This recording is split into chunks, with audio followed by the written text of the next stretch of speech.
Parce que Dieu veut t'apprendre qu'il faut dépendre d'abord de lui. Et peut-être même, je dirais mieux, qu'il faut dépendre totalement de lui. Même les personnes qui étaient disponibles pour toi financièrement ne le seront plus. Parce que Dieu veut t'apprendre à dépendre d'abord de lui. Dieu veut t'apprendre pendant tes ténèbres, pendant tes difficultés, que tu dois savoir que Dieu est celui qui envoie le corbeau quand il veut. Et tu dois l'apprendre pendant tes ténèbres. Un astre qui ne passe pas par là n'a pas encore commencé à vivre sa vie chrétienne. Un astre doit passer par là. À des moments où Dieu t'enseigne lui-même que partout où tu espérais avoir quelque chose, ce n'est pas possible. Et le corbeau va venir, mais au temps de Dieu, pas quand toi tu le veux. Il t'apprend à dépendre de lui, c'est-à-dire à dire merci Seigneur quand il te visite la journée. Merci Seigneur quand il te visite la nuit. Et merci Seigneur quand il ne te visite pas ce jour-là. Dieu va t'apprendre ça. Il va t'apprendre que c'est ça aussi la vie chrétienne. C'est ça aussi être enfant de Dieu. Apprendre à dépendre de Dieu exclusivement. Un enfant qui dépend de la poche du voisin est un voleur. Un enfant qui dépend de la poche du voisin, des finances du voisin, est un voleur. Tu dois apprendre à dépendre des finances de ton père. C'est ça un enfant normal. Que quelqu'un dise à son frère, c'est qu'il a compris. Dis rapidement, je vais avancer. Quand tu entends l'enseignement, c'est pour comprendre des choses. Tu dois être capable de transmettre ce que tu comprends. Un fils d'une maison qui a toujours l'œil sur les finances de la voisine, c'est un grand voleur. Il doit recevoir la délivrance. Toi, tu es enfant de Dieu, mais tu dépends que des choses visibles. Tu as un problème. Tu dois apprendre à dépendre de ton Père Céleste. Et il va te l'enseigner pendant les ténèbres. Pendant tes ténèbres. Il va t'enseigner cela systématiquement. Que tu dois apprendre à dépendre de lui, même quand il se tait. Même quand il n'est pas bavard. Même quand il ne te donne pas de songe. Il ne te donne pas de message. Tu dois apprendre à dépendre de lui. Jérémie 17, 5. Jérémie 17, 5. La Bible dit dans la version Louis II: ainsi parle l'Éternel, maudit soit l'homme qui se confie dans l'homme, qui prend la chair pour son appui et qui détourne son cœur de l'Éternel. Maudit soit l'homme qui se confie en l'homme.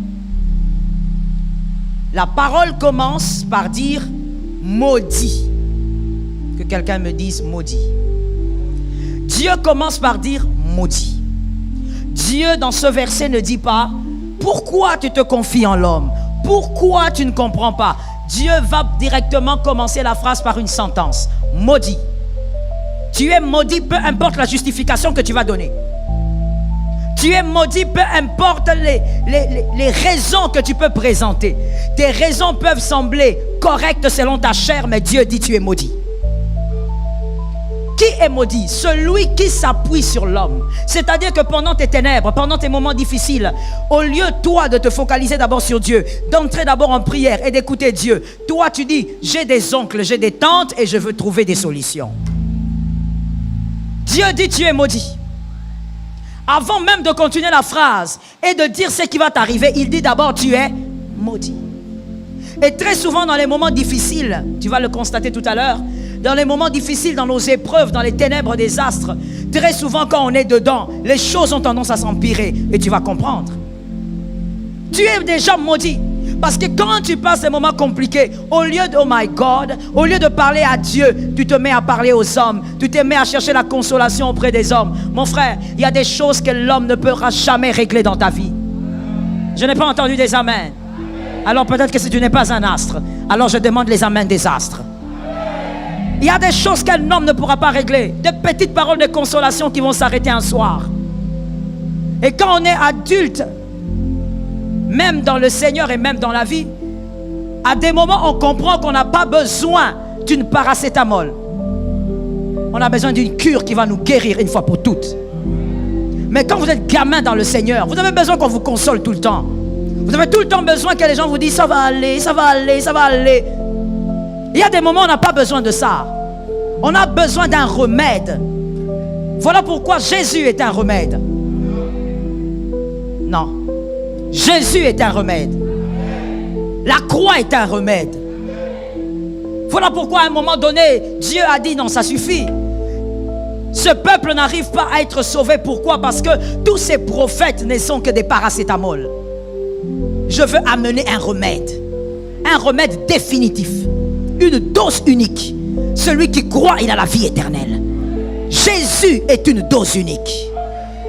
Donc tu n'as pas besoin dans ta vie d'être toujours là, en train de te plaindre à gauche et à droite, comment ta vie ne marche pas, parce que tu as besoin d'être consolé. Tu es en train de t'appuyer sur l'homme, tu es déjà maudit. Apprends à dépendre de Dieu pendant ces moments-là. C'est-à-dire quoi? Apprendre à dépendre de Dieu. C'est-à-dire, avant que je ne vous parle à vous, je parle d'abord à Dieu. Et c'est Dieu qui m'envoie vers vous. Je ne commence pas par vous.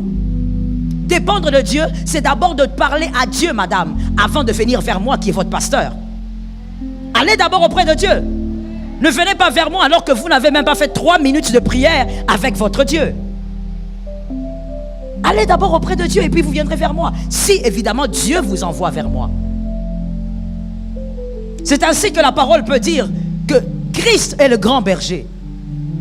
C'est-à-dire qu'il y a des petits bergers. Avant d'aller vers les petits bergers qui sont prophètes, pasteurs, docteurs et tout ce que vous voulez, va d'abord vers le grand berger. Si le grand berger t'envoie auprès d'un homme, c'est lui qui a décidé.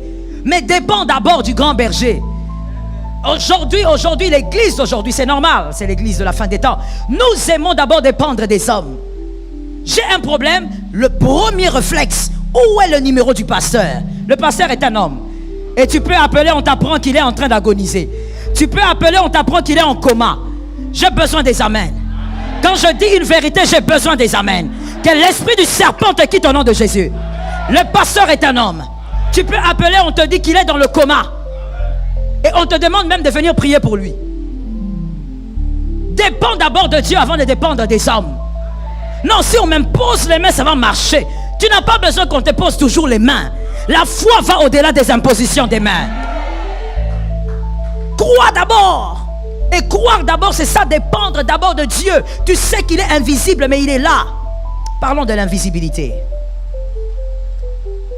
Que Jésus nous aide. Car celui qui compte sur le visible ne pourra pas compter sur l'invisible. Ce n'est pas possible. On ne peut pas compter sur les deux mondes. Vous devez compter sur un seul monde. Soit vous comptez sur le monde visible, ou alors vous comptez sur le monde invisible. Mais on ne peut pas compter sur les deux. Les deux mondes s'affrontent toujours, le monde visible et le monde invisible. Ces deux mondes s'affrontent pour prendre les dessus au niveau de vos pensées. Vous devez savoir qui va prendre les dessus au niveau de vos pensées. Le monde visible ou le monde invisible. L'homme a du mal à se fier à ce qui n'est pas tangible, à ce qui n'est pas physique, à ce qu'on ne peut pas voir. L'homme a toujours du mal à se fier à ça. Mais écoute, en tant que fils de Dieu, en tant qu'astre, tu es obligé de te fier à ce qui n'est pas visible. Dieu n'est pas visible. Dieu n'est pas tangible, mais il est très réel. Tu dois te fier à Dieu d'abord, avant de te fier à ce que tu vois. Non, moi j'ai des problèmes, il faut absolument que je trouve des solutions. C'est pas parce que tu le dis que tu vas les trouver. C'est pas parce que tu le penses que tu vas les trouver. Tu trouveras des solutions si Dieu le veut. Je reprends ça pour un homme intelligent. Ce n'est pas parce que tu dis trouver que tu vas trouver. Ce n'est pas parce que tu penses trouver que tu vas trouver. Tu vas trouver parce que Dieu a décidé que tu trouves. Alors tu dois t'appuyer sur l'invisible qui est Dieu lui-même. Tu dois te confier en l'invisible.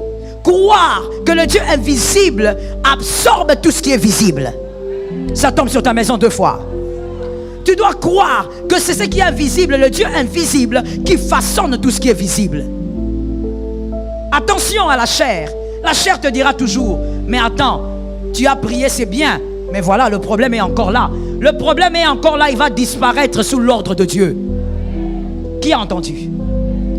Tu peux avoir la volonté de chercher des solutions auprès des hommes. Tu toques partout. Mon frère, ça ne t'est jamais arrivé. Si ça ne t'est jamais arrivé, tu es encore au début, ça va t'arriver. Tu toques partout, mais personne ne t'ouvre.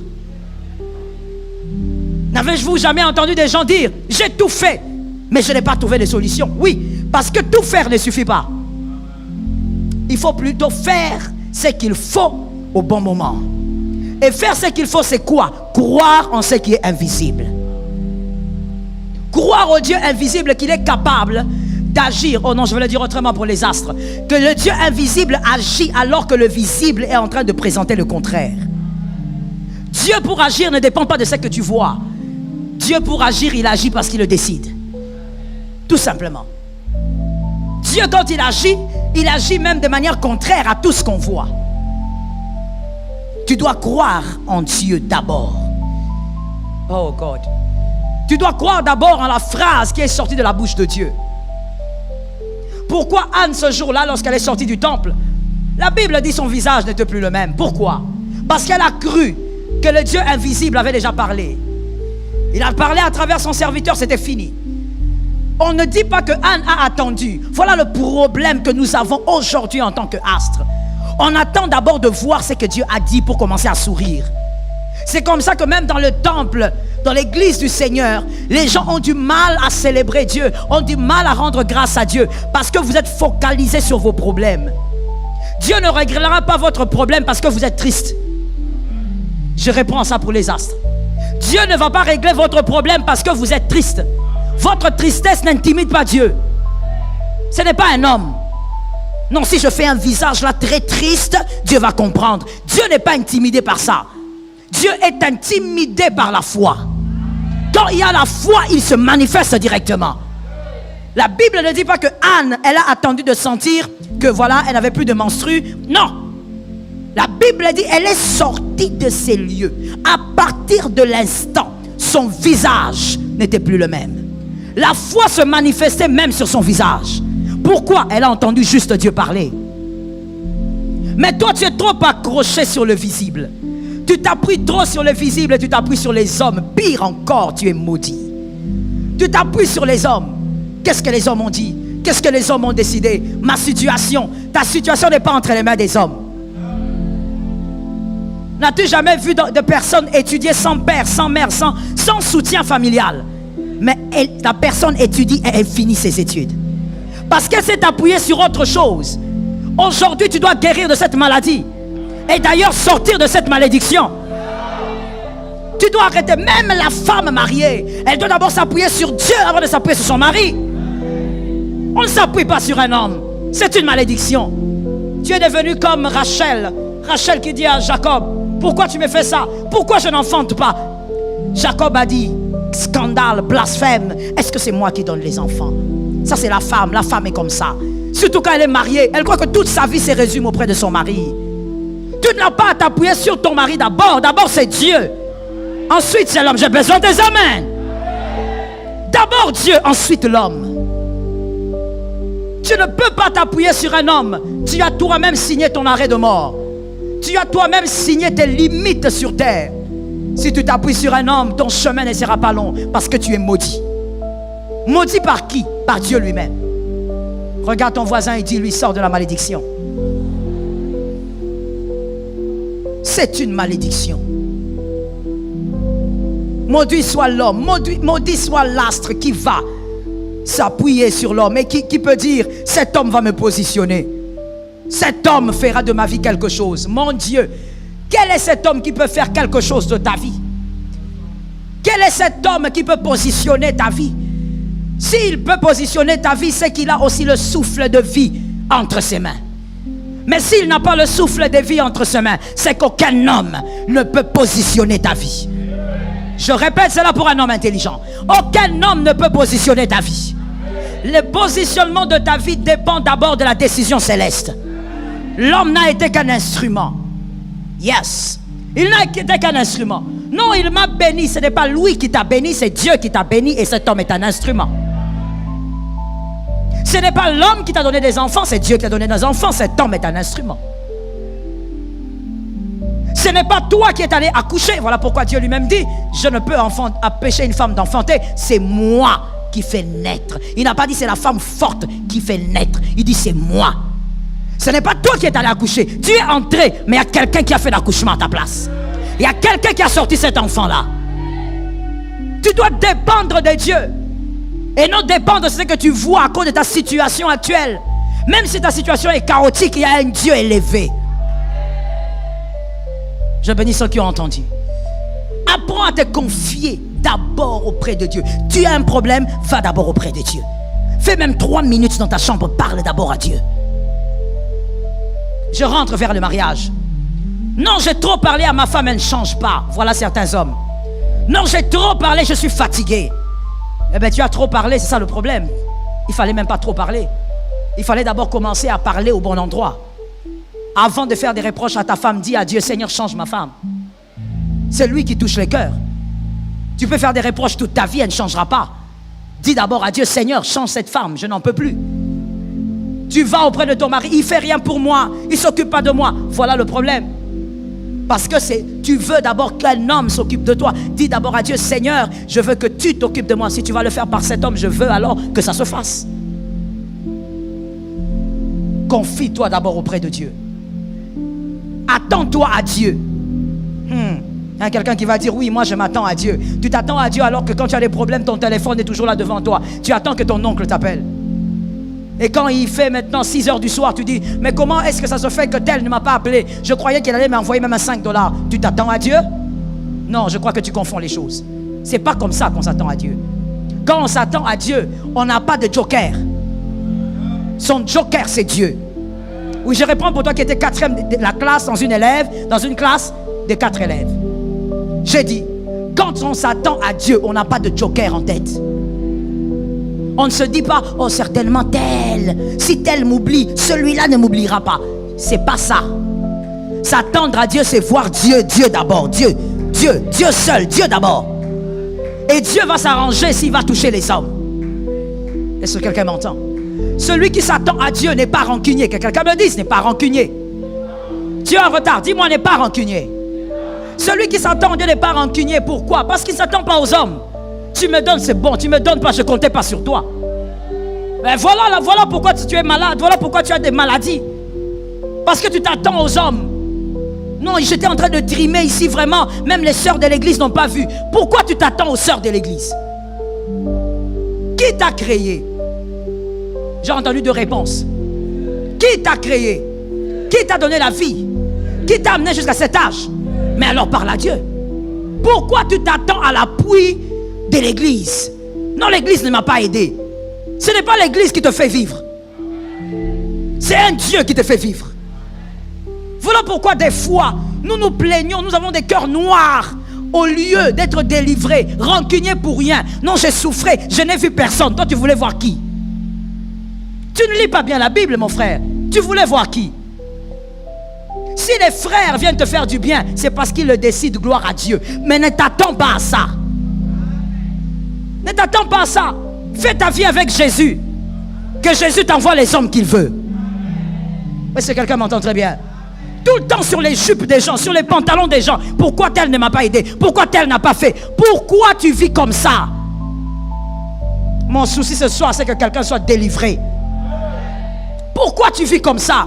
Pourquoi tu vis comme un mendiant alors que tu es un père? Living Jesus of mercy. Pourquoi tu vis comme quelqu'un qui est orphelin? Même si tu es orphelin de père et de mère, il y a un père plus grand que tout ça. Celui-là ne meurt pas. Il est sur le trône. Jamais on ira au deuil de Dieu. Jamais on dira, voilà, notre Dieu est mort. Non, non, non. Il est vivant. Il est plus que vivant. Si les hommes ne veulent pas, compte sur Dieu. Quand tu as le regard fixé sur Dieu, tu ne vas pas penser aux hommes, même dans la famille. Tu ne seras pas en train de dire, oh, il n'y a que les enfants des autres là qu'on aide, quand c'est nous. Quand tu comptes sur Dieu, tu ne regardes même pas ça. Quand on te fait du bien, tu dis, ah bon, c'est une surprise pour toi, tu dis, gloire à Dieu. Et tu avances.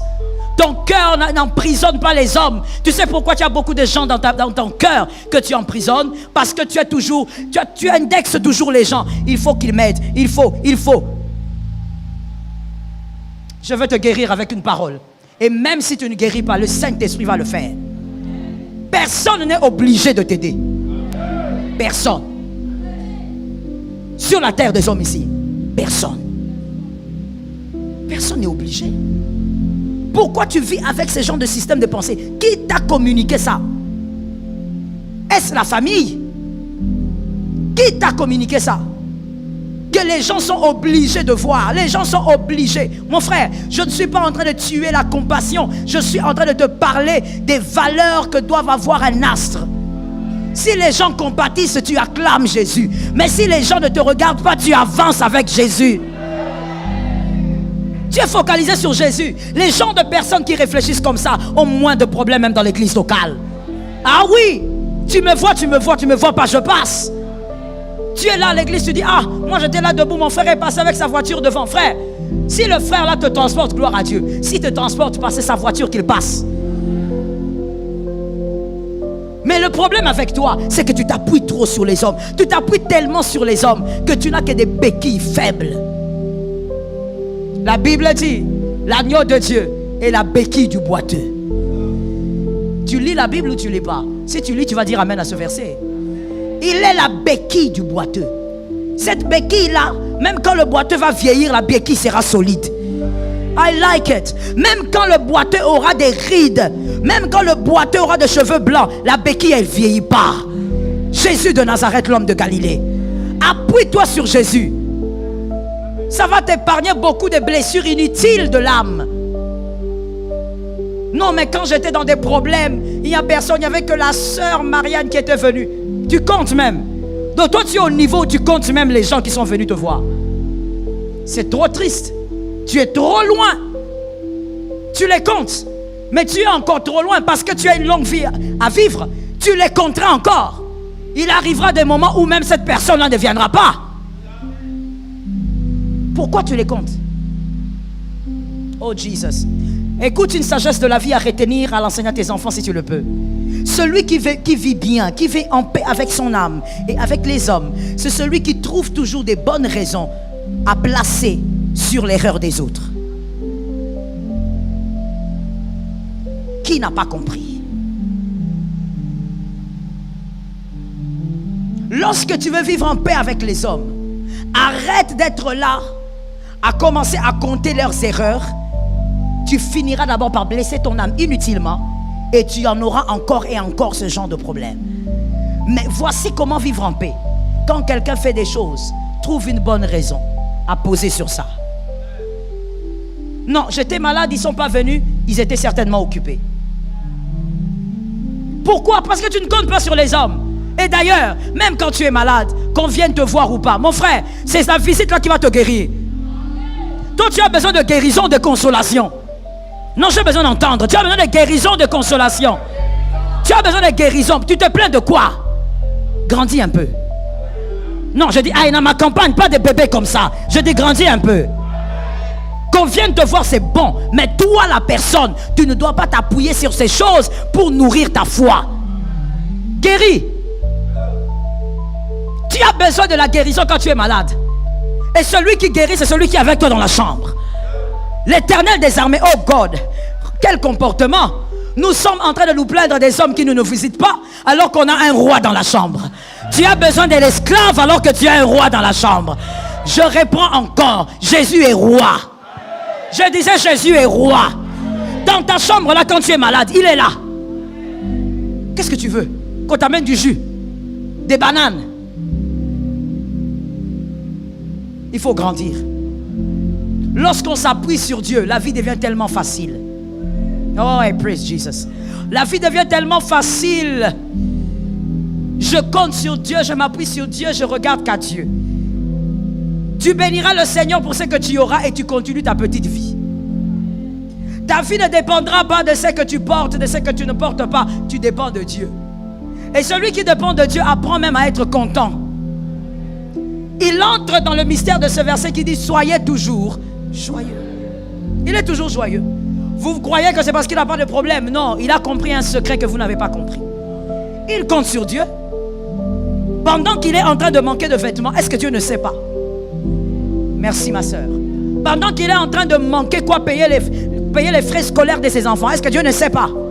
C'est seulement un homme qui va voir. Dieu, lui, il ne voit pas. C'est seulement l'homme là à qui tu vas raconter qui sait ou qui saura. Lui, Dieu, il ne te voit plus. Il est devenu aveugle.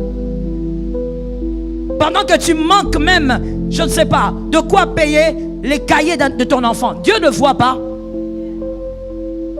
Et pourtant lui-même a dit, vous êtes mauvais, mais vous savez donner des bonnes choses à vos enfants. À la place du pain, vous ne donnerez pas le serpent. Mais alors votre Père Céleste, il fait lui-même la comparaison. Parce que des fois, bien aimé, avec toi et moi, d'ailleurs pas des fois, très souvent, il y a une folie qui nous monte dans la tête. Toi et moi, tel que nous sommes là, il y a une folie qui nous monte. C'est-à-dire, on oublie que Dieu, il est plus bon que nous. Toi, tu as des enfants, tu veilles sur tes enfants. Tu crois que Dieu va t'oublier. Quand tu manques de l'argent là, quand tu marches à pied, tu crois que Dieu ne voit pas. Tu veux aller t'appuyer sur l'homme parce que Dieu ne voit pas. Donc toi, tu es plus bon que Dieu. Alors que toi, quand ton enfant pleure, tu te précipites pour faire du bien. Oh, homme de peu de foi. Que l'Éternel nous délivre. Je disais que l'Éternel nous délivre. La Bible dit celui qui s'appuie sur l'homme est maudit. Maudit.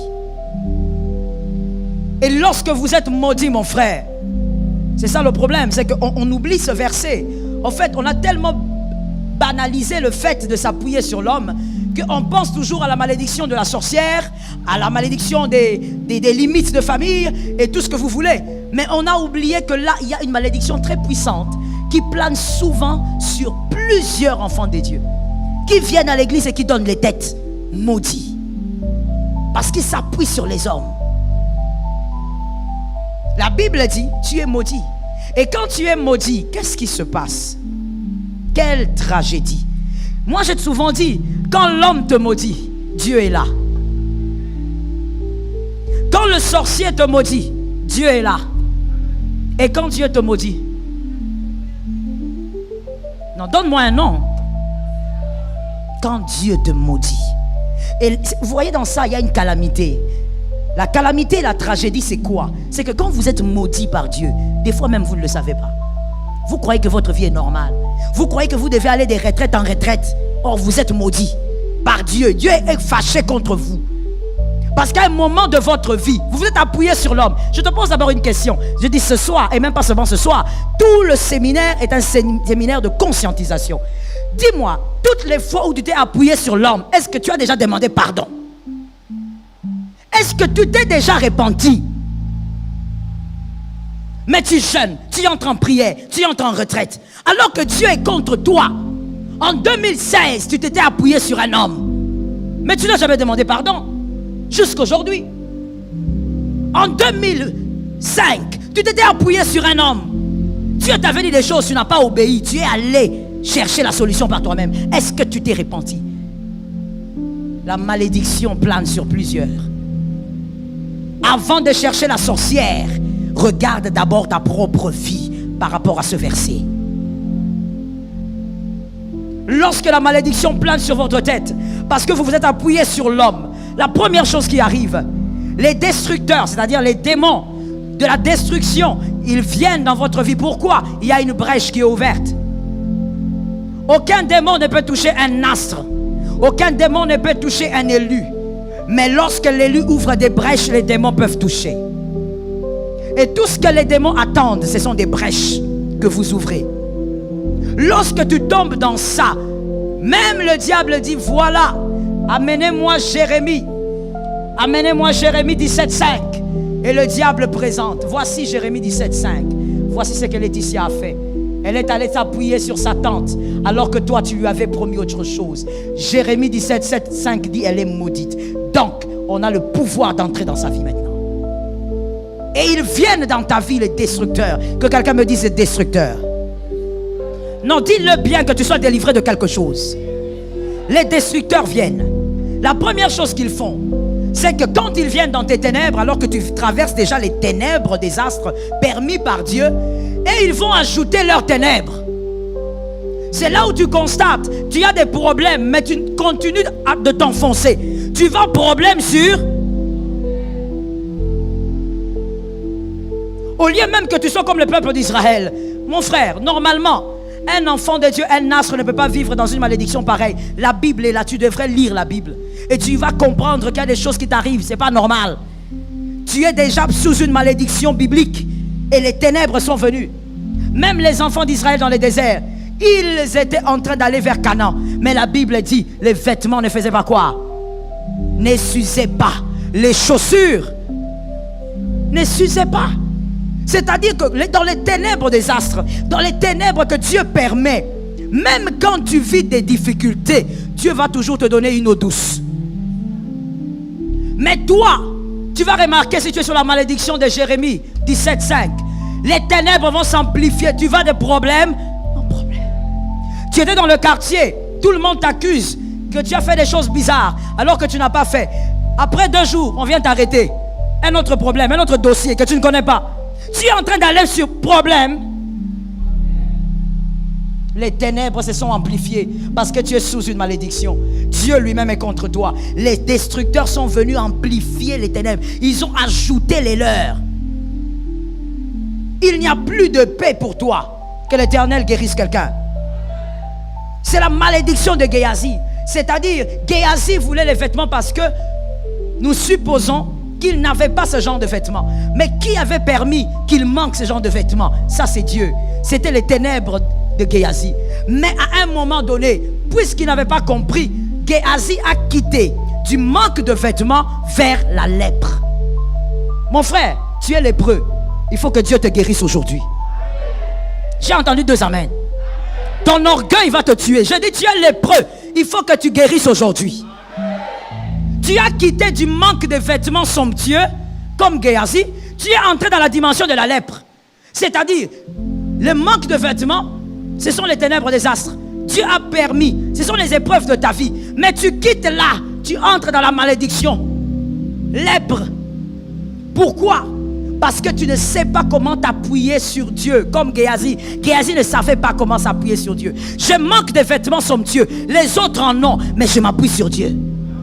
Dieu sait que je n'en ai pas. Ah, laisse-moi dire quelque chose. Dieu connaît ta garde-robe. Il connaît ça bien. Peut-être même toi, si je te pose la question, quelle est la robe qui est à tel endroit, tu vas oublier. Tu vas dire, oh, je ne sais pas, peut-être c'est la noire. Mais Dieu connaît ta garde-robe. Dieu sait même comment ta garde-robe sera garnie cette année jusqu'au 31 décembre. Je l'ai dit autrement. Même les vêtements que tu vas acheter en septembre, Dieu connaît. Toi, tu crois que Dieu ne connaît pas? Tu crois que Dieu ne sait pas que tu as besoin de vêtements? Pourquoi tu veux aller dans la lèpre? Parce que tu veux t'appuyer sur les hommes.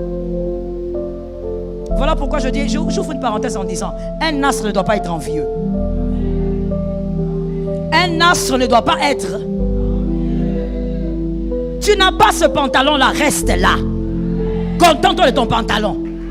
Oh non, mon frère, j'ai aimé le pantalon que tu as porté. Hein. Tu as acheté ça où? Et on croit que c'est parce que tu veux acheter le même. Et le frère qui te dit, non, j'ai acheté ça à tel endroit. Ah bon, hein? Bon, quand tu pourras aussi, si en tout cas Dieu le permet, il faut aussi penser à moi. Pourquoi tu vis comme ça? Pourquoi tu vis dans une mendicité comme ça?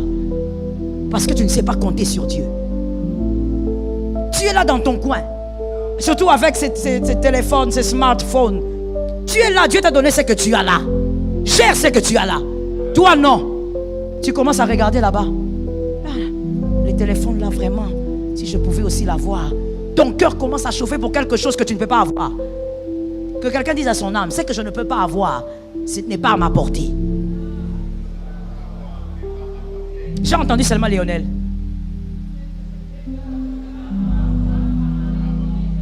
C'est tout. Mais l'envie va t'amener à faire des choses, à faire de toi-même ridicule.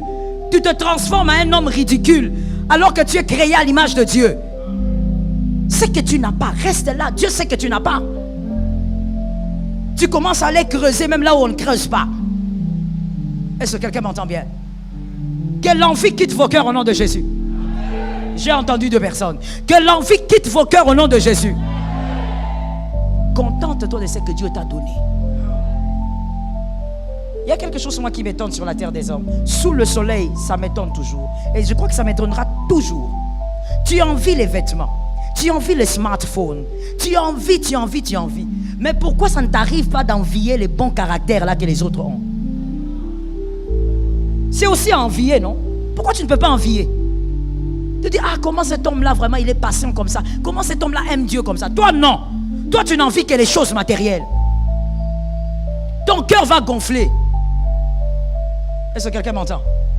Vous savez, la terre des hommes est bizarre. La terre des hommes, elle est méchante.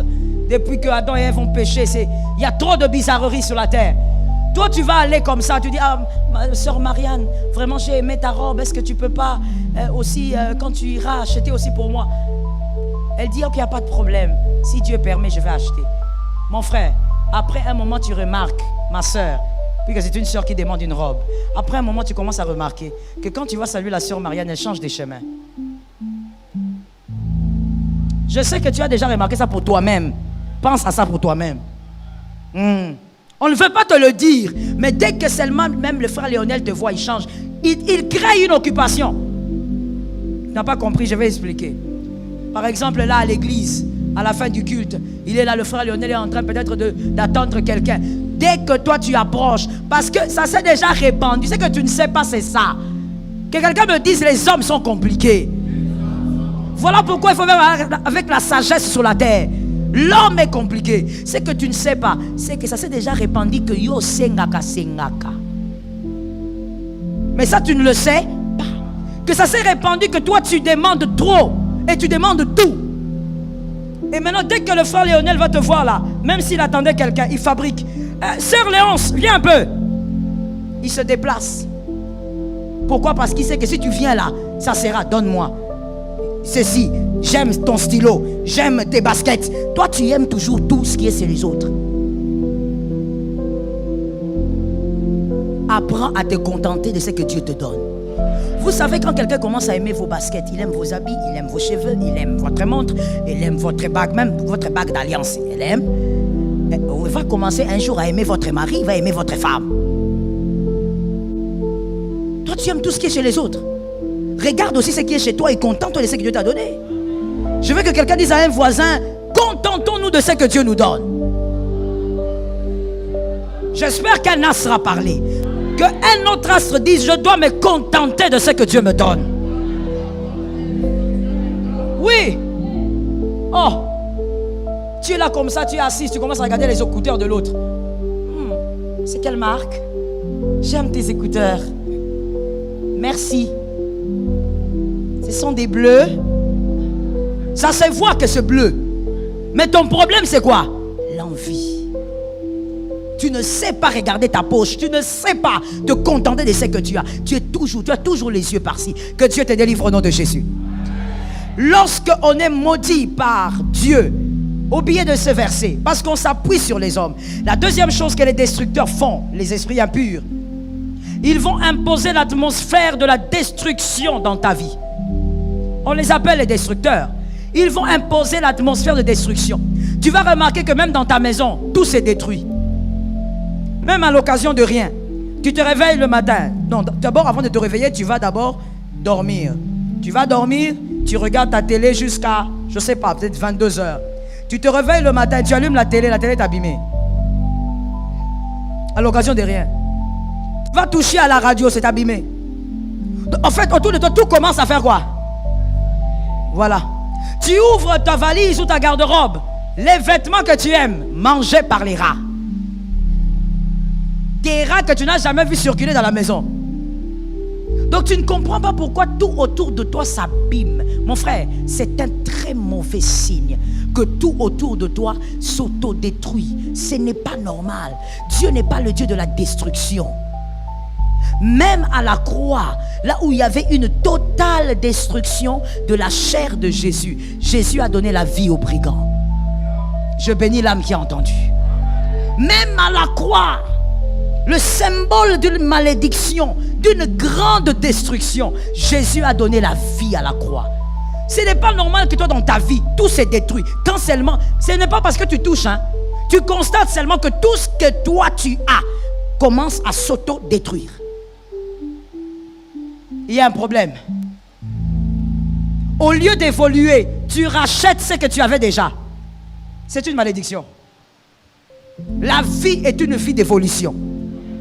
Tu achètes une voiture, ça doit être en bon état, même s'il y a des fois des pannes et autres, on arrive à gérer et ça avance. Et puis un jour tu as l'argent, au lieu d'acheter toujours une voiture, tu fais quoi? Tu achètes une deuxième. Mais toi, tu as une voiture que tu as achetée cher. Il y a trop de pannes, tu répares, et puis finalement, c'est détruit. Et puis après quelques temps, tu achètes une autre. Et encore la même chose, tu es dans un cycle de destruction. Tu vis dans la destruction. Celui qui vit des destructions comme ça a signé le contrat ou a signé une alliance avec la pauvreté. Tu ne pourras pas t'épanouir. Mais là, c'est quand il y a les ténèbres. Les destructeurs sont déjà là. Parce que tu es maudit au fait. Parce que tu t'es appuyé sur un homme. Aujourd'hui, cette année, en 2021, au début de l'année en janvier, tu t'étais appuyé sur un homme. Tu n'as pas écouté Dieu. Dieu t'avait interdit. Mais tu as insisté. Comme tu es là, tu es maudit. Tout s'est détruit. Quelqu'un d'autre, on va lui donner $500. Il arrive à s'épanouir, pouf, il monte. Par l'onction et par l'intelligence. Mais toi, on t'a donné $500. Aujourd'hui, tu es off, tu es vide. Tout s'est détruit là où tu es. Tu entres dans une maison. Lord, il y a un frère qui a vécu ça. Que quelqu'un lève sa main droite et dise, Seigneur, délivre-moi du mal. Seulement tel que tu l'as dit là, le Seigneur te met quelque part de bien. Un frère, il va louer une maison avec sa femme. Cette maison-là, elle était bonne. Il y a eu même des habitants avant eux. Il n'y a jamais eu ce genre de plainte. Mais quand lui, il arrive, il dort la première nuit, deuxième nuit, il pleut gravement. La pluie entre de partout. C'est comme si on a enlevé les toits. Ils ont l'impression qu'ils dorment dehors. Donc ça tombe comme ça. Quand le matin, il dit non, non, non, au propriétaire. Non, non, non, non, non. Ça, c'est quelle maison? J'ai loué ça cher. Comment ça? Il y a la pluie qui entre là. Il y a des gros trous. Ah, il dit, frère, avant toi, il y a des gens qui ont habité ici. Il n'y a jamais eu ça. Mais moi, je vous dis, on n'a pas dormi, on était mouillés. Ah. Le proprio a dit, ok, on va te donner une autre. En entendant, alors on va voir par où c'est habité. Je n'ai jamais entendu ce genre de plainte, mais on va quand même vous déplacer. Comme le proprio avait plusieurs appartements, on déplace le gars. Et quand il parle là même, il parle. Quand on le déplace là, il parle. Il ne faut pas jouer avec les gens, hein. Quand les gens dépensent, il faut respecter l'argent des gens. Or, il y avait quelque chose derrière lui. C'était pas la maison qui était un problème, c'était lui qui était un problème pour la maison. Il est allé dans un autre appart. Arrivé là-bas la nuit. Il dort bien la première nuit. Deuxième nuit. Il y a des cancres là qui surgissent de partout. Qui vous entrent même là où vous ne pouvez pas imaginer. Il se réveille avec sa femme, les deux. Chasse au cancre là. Toute la nuit, les matins, les yeux rouges. Fatigués. Ils disent, mais finalement, c'est quoi vos maisons ont quoi? Les appartements ont quoi? Le monsieur qui regarde, il dit, ah, il y a encore un problème là-bas. Oui, ça ne va pas. Hein, c'est quelle genre de maison comme ça, avec des cancres là? Ah. Bon, moi je n'ai qu'une dernière que vous allez occuper et on va voir. Il change encore. Et là encore, il murmure et il parle. Quand il arrive là-bas, ce ne sont pas des cancres là. Ce n'est pas la pluie qui est contre lui. Cette fois-là, maintenant, ce sont des rats. Des rats qui montent, qui descendent, qui font un film autour d'eux. Tu connais les genres de rats où... Je ne sais pas si tu connais. Parce que ça dépend. Les genres de rats où tu viens, tu veux le menacer, il te menace. Ça veut dire qu'il te regarde, il te menace. Ce ne sont pas des rats qui sont en train de fuir. Non, non, non. Le gars regarde, il dit, ce n'est pas possible. La même nuit, je ne peux pas dormir dans cette chambre. Il va dormir avec sa femme dans sa famille. Le matin, il revient. Il dit au proprio, j'en ai marre. Le proprio qui lui dit, chut, calme-toi un peu. J'ai compris. Toi, tu es un problème pour moi. Je vais te remettre ton argent. Va chercher la maison là où tu veux. Ceux qui te suivent là, il faut régler avec. Le gars, il regarde, il dit, ah, tu me dis ça? Il dit, oui, je te dis ça. Il y a des choses qui te suivent. Mes maisons n'ont rien. Ah bon? Il a quitté cette maison-là. Mon frère, calamité sur calamité le poursuivait. Alors qu'à l'église locale, il était responsable. Calamité sur calamité. Pourquoi? Le problème, c'est que la malédiction qu'il y a sur sa tête ne vient pas d'un sorcier. La malédiction qui est sur sa tête vient de celui qui contrôle la nature. Même la nature est contre toi. Même la nature te combat. Tu es devenu Jonas. Quand toi tu arrives à un endroit, même la colonne qui ne pouvait pas tomber tombe. Ça tombe sur les pauvres gens qui sont là. Parce que tu es maudit. Maudit par l'Éternel. Tout s'est détruit autour de toi. Sois délivré au nom de Jésus. La troisième chose que les destructeurs font, lorsque vous ouvrez cette brèche, la dépendance envers les hommes, ils vont fermer les cœurs des hommes. Ils vont bloquer le cœur des hommes. Je dis, mon frère, j'ai l'habitude de te dire, ne laisse pas le diable même arriver devant ta véranda. Ne le laisse pas même arriver devant le portail. Refuse que le diable approche ta maison. Énergiquement, il faut refuser. Quand le diable arrive, il crée toujours des choses bizarres. Il va fermer les cœurs des hommes. Tu vas commencer à constater que même les hommes qui t'aimaient commencent à te repousser. Mon frère, il faut faire attention. Il faut faire attention à certains signes. Tu vas constater que les hommes ne te sont plus favorables. Les hommes ne te font plus du bien. Ils ne veulent pas d'ailleurs. Même celui qui te faisait toujours du bien ne veut plus. Les cœurs des hommes sont fermés. Lorsque tu constates ça dans ta vie, fais une très bonne analyse ce soir. Lorsque tu constates ça dans ta vie, ce soir décide d'invoquer Jésus pour la repentance. Les esprits de destruction vont empêcher aux hommes de te faire du bien. Les hommes vont toujours penser te faire du bien, mais ils ne te feront pas du bien. Que celui qui est dans cette catégorie-là commence à sortir ce soir. Les gens pensent toujours, mais ils ne font pas. Et ils se limitent à penser. Ah, Laetitia, tu sais, j'ai pensé à toi. D'ailleurs, je pensais te faire ceci, ceci. Oh, je t'appelle demain. Ça, c'est limite là. C'est seulement, je t'appelle demain. Donc, je veux dire à quelqu'un qui est ici, il y a des gens qui ont beaucoup de rendez-vous avec ton téléphone. Mais aucun rendez-vous ne se réalise. Oh, je veux t'appeler. Je veux t'appeler. Ils pensent te faire du bien, mais ils ne le font pas. Alors que Dieu, oh, que quelqu'un me dise, nous avons un Dieu. Dieu, il peut envoyer même un oiseau très loin vers le sud, venir te faire du bien là où tu es. Ça tombe sur moi-même 3 fois. Il peut envoyer un oiseau même venant de l'est venir te faire du bien là où tu es. Est-ce que quelqu'un m'entend? Mais toi, les gens te promettent, les gens te disent, à sens tes talents, à sens tes potentiels, mais ils ne font rien avec toi. Ça se limite au niveau de leurs pensées. Non, tu sais, toi, ton père nous avait fait beaucoup du bien. En tout cas, il faut qu'on se voie. Viens un peu demain en ville, prends ma carte. Mon frère, la carte, elle va vieillir, va pourrir dans ta poche. Tu vas aller là où on t'a donné le rendez-vous, tu appelles. Soit. Depuis que tu as commencé le numéro qu'on t'avait donné là, ça passe pas. Toi, on pense seulement te faire du bien, mais on ne te fait pas du bien. Cette année, combien de personnes t'ont promis? C'est arrivé. Je t'ai dit, c'est un séminaire aussi de conscientisation. Combien de gens t'ont dit, on va faire du bien à ton mari, et ils l'ont fait? Combien de promesses tu as? Toi, écoute mon frère, ne sois pas celui qui trimballe les promesses. Sois aussi celui qui vit l'accomplissement des promesses. Ça tombe sur moi-même 3 fois. Ne sois pas seulement celui qui trimballe les promesses comme ça, comme des charges. Tout le monde te promet. Tout le quartier t'a promis. Mais personne ne te fait du bien. Tu es bloqué dans un monde de promesses. Non. L'astre doit avoir un pied dans un monde de promesses, un autre pied dans le monde de l'accomplissement. Comment tu pourras dire que Dieu a accompli les promesses si tu ne les vis pas? Tu dois les vivre. Est-ce que quelqu'un m'entend? On va penser te faire du bien, mais ça n'arrive pas. Au-dessus de ta tête, il y a quelque chose qui repousse l'accomplissement. Il y a toujours quelque chose. Lorsque tu vois les gens semblent être disposés à te faire du bien, mais ils ne le font jamais. Que quelqu'un lève sa main droite et dise, cette fois-ci, ça doit changer. Ça tombe sur toi si tu le crois. Voilà pourquoi, mon frère, on doit comprendre, toi et moi, nous devons comprendre ceci. L'invisible qui est Dieu, il est bien plus important que le visible que nous voyons. Et le Saint-Esprit qui est le paraclet, qui est l'enseignant, parce que la Bible dit, le Saint-Esprit vous enseignera tout. toutes choses.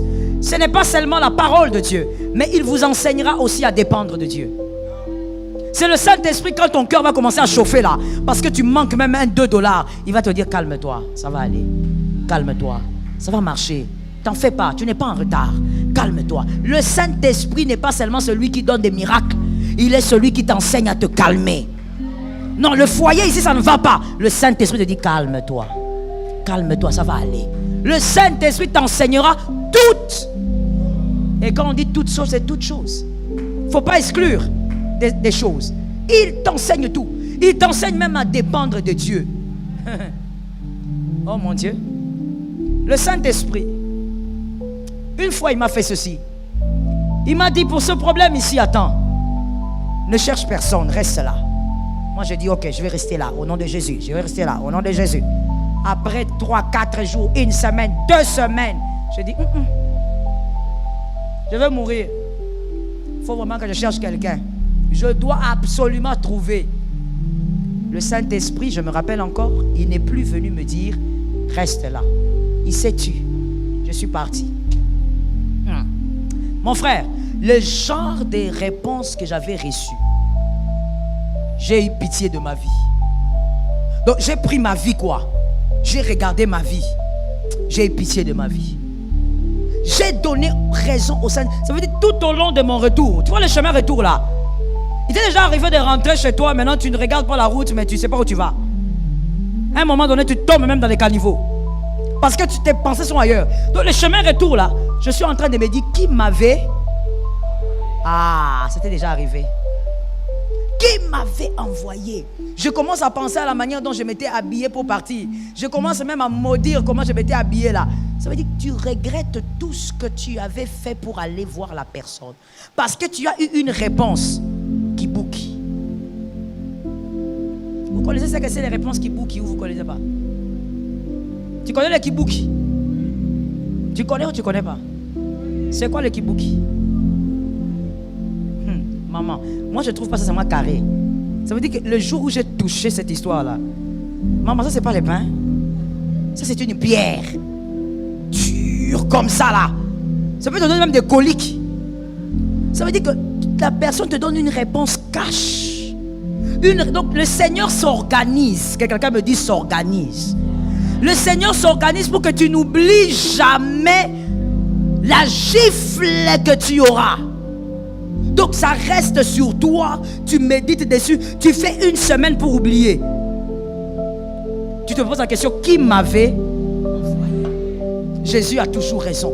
Il faut mieux rester dans son humiliation dans la chambre, au lieu d'aller te faire écraser par un homme. Compte sur Dieu, reste là. Lorsque tu ne comprends pas ces choses, tu ne laisses pas le Saint-Esprit t'enseigner, te dire, reste là.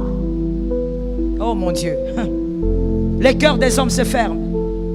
C'est là maintenant que tu commences à avoir des problèmes, même avec des personnes avec qui tu ne devrais pas. Toi tu es marié, vieillotte comme toi. Évidemment je parle à la femme. Vieille comme tu es là, tu es marié, mais tu commences à te plaindre. Oh mon père ne s'occupe pas de moi. Qu'est-ce que tu as dit? Tu veux que ton père fasse quoi? Oh mon père me laisse, la famille me laisse comme ça, je souffre. Qui t'avait envoyé? C'était ton choix, non? Ah. Si on t'avait dit n'épouse pas, tu allais écouter. Ah, surtout les femmes. Quand on dit n'épouse pas, elle a l'impression qu'elle va mourir. Elle commence à agoniser. Elle commence à aller vers un coma profond. Si on t'avait dit ne va pas, tu n'allais pas écouter. Mais tu commences à te plaindre. Moi je suis là dans la famille, on aide tout le monde, mais moi on ne m'aide pas. Ah bon? Frère, assume ta vie. Je reprends encore, assume ta vie. Lorsque les ténèbres, les destructeurs arrivent, ils ferment les cœurs. Écoute mon frère, j'atterris en disant ceci. Lorsque Christ vous permet de vivre ces ténèbres, que lui permet, que lui envoie, que lui impose à votre vie, les ténèbres que Christ impose aux astres. Frère, si le cœur des frères de Joseph est fermé, il va ouvrir le cœur de Potiphar. Ah oui, praise Jesus. C'est ça notre Dieu à nous. Je te présente bien le tableau de ta vie. C'est ça. La vie des astres, c'est comme ça. C'est pas ce que toi tu es en train de croire là qui t'arrive. Dans les ténèbres des astres, même si le cœur de celui-là se ferme, Dieu va ouvrir le cœur de Potiphar. Si le cœur de Potiphar se ferme, il ouvre le cœur du chef de la prison. Il ouvre le cœur de l'échanson jusqu'à ce que tu vas rencontrer Pharaon. Mais il va tout au long du chemin ouvrir les cœurs des gens de manière cyclique. Mais il va faire quoi? Il va ouvrir. Si ici c'est fermé, là-bas ça va s'ouvrir. Si à gauche, à droite, en haut c'est fermé, en bas ça va s'ouvrir, mon frère. Ce n'est pas un volcan ni un déchirement de terre, mais Dieu va créer le chemin. Dieu ne peut pas, toi qui es un astre, tous les cœurs sont fermés. Tu n'es pas dans les ténèbres des astres. Tu es déjà dans la malédiction, sors de là. Dieu n'a pas prévu ça. Les cœurs de Potiphar se ferment, les chefs de la prison, ça s'ouvre. Le cœur de les chansons, ça s'ouvre. Tu arrives devant le Pharaon. Le Pharaon te fait oublier les années qu'ont dévoré les sauterelles. Le Pharaon permet que tu dises Manassé. Que quelqu'un me dise Manassé. Ah, je dis que quelqu'un me dise Manassé. Le Pharaon permettra que tu dises Manassé. Manassé, un mot hébreu qui provient d'un terme hébreu qui dit Naka. Naka veut dire oublier. Il m'a fait oublier les anciennes larmes. Dieu va t'amener vers quelqu'un qui va te faire oublier les anciennes larmes. Tu diras Naka. Tu diras 2021 Naka. Dieu m'a fait oublier les anciennes larmes. Dieu ne ferme jamais le cœur de tout le monde. Ça, ce n'est pas Jésus. Si tu vis ça, sort ce soir. Jésus, quand il ferme, il ouvre de l'autre côté. Est-ce que quelqu'un m'entend bien? C'est comme ça qu'avec Jésus, femme célibataire, écoute-moi. Quand un homme te plaque, il t'envoie un meilleur. Tu as été en retard avec les amens. Quand un homme te plaque, Dieu t'envoie un meilleur. Pourquoi? Il sait ouvrir les portes, il sait ouvrir les cœurs. Tu pourras dire Naka avec ce que Dieu va ouvrir. Tu viens chez l'autre, le Seigneur, tu constates au fait qu'il y a un cœur qui est fermé. Tu dis, oh Seigneur, je compte sur toi. Je reste là, j'attends que tu fasses quelque chose. Dieu ouvre un autre cœur qui va te faire oublier les anciennes larmes. Tu pourras dire Naka. Il s'est souvenu de moi. Il m'a accordé ce que je n'imaginais pas avoir. Ah, que Dieu te l'accorde. Mais celui qui dit Naka doit d'abord dire Yakal. Celui qui dit Naka, il m'a fait oublier. Il doit d'abord dire Yakal. Yakal, c'est un mot hébreu qui veut simplement dire s'attendre à Dieu, dépendre de Dieu. En France, en anglais, c'est plus fort. To relate, to lay. Tu attends, tu attends. Tu t'appuies sur Dieu. Si tu ne dis pas Yakal, tu ne diras pas Naka. Toi, tu veux dire Naka. Oh Seigneur, souviens-toi de moi. Non, il se souviendra de toi si tu apprends d'abord Yakal. Attends-toi à Dieu. Ne crée pas des solutions. Ne fabrique pas les solutions. Ne fabrique pas les issues de sortie. Laisse Dieu te présenter les issues de sortie. Si Dieu veut que ça soit un homme, tu sauras que c'est un homme. Lui-même, il va te l'imposer. Mais ne fabrique pas. Je finis en disant à un fils maintenant, ne fabrique pas de gloire. Ne fabrique pas. Laisse Dieu t'amener à la gloire. Laisse Dieu t'imposer là où il veut. Apprends à dire Yakal. Je m'appuie sur Dieu. Vous vous appuyez sur vos chars. Moi j'ai Dieu. Et quand tu t'appuies sur Dieu, tu t'attends à lui.